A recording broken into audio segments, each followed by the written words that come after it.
As a young man, Nelson Mandela had Marxist leanings and dealt closely with communists.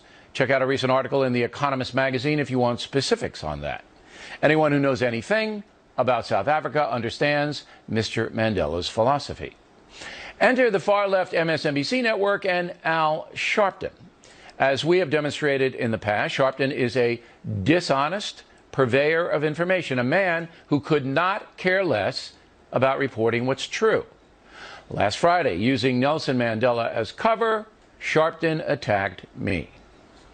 He said about Nelson Mandela last night on Fox. 95 years old. Yeah. Nelson Mandela, I spent some time in South Africa. He was a communist, this man. Yeah. He was a communist, all right? This is not in the 80s. But don't you wonder where it was in South Africa? It wasn't like he was hanging out in Soweto, that Bill O'Reilly, I'm quite certain. Well, here I am in Soweto, where I did spend some time. That woman, Karen Finney, a former spokesperson for the DNC, obviously made a mistake. So I am expecting a letter of apology from Ms. Finney by tomorrow.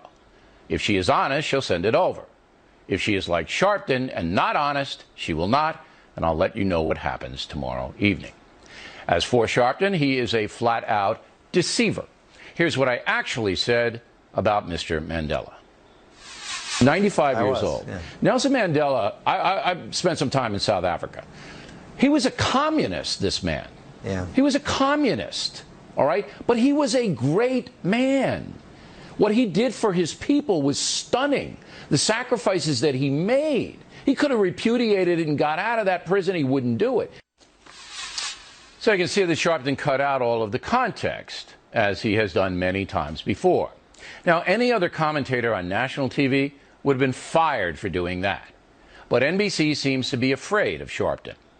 The thing is, Sharpton uses the occasion of Nelson Mandela's death to dishonestly attack people he doesn't like. They don't come lower.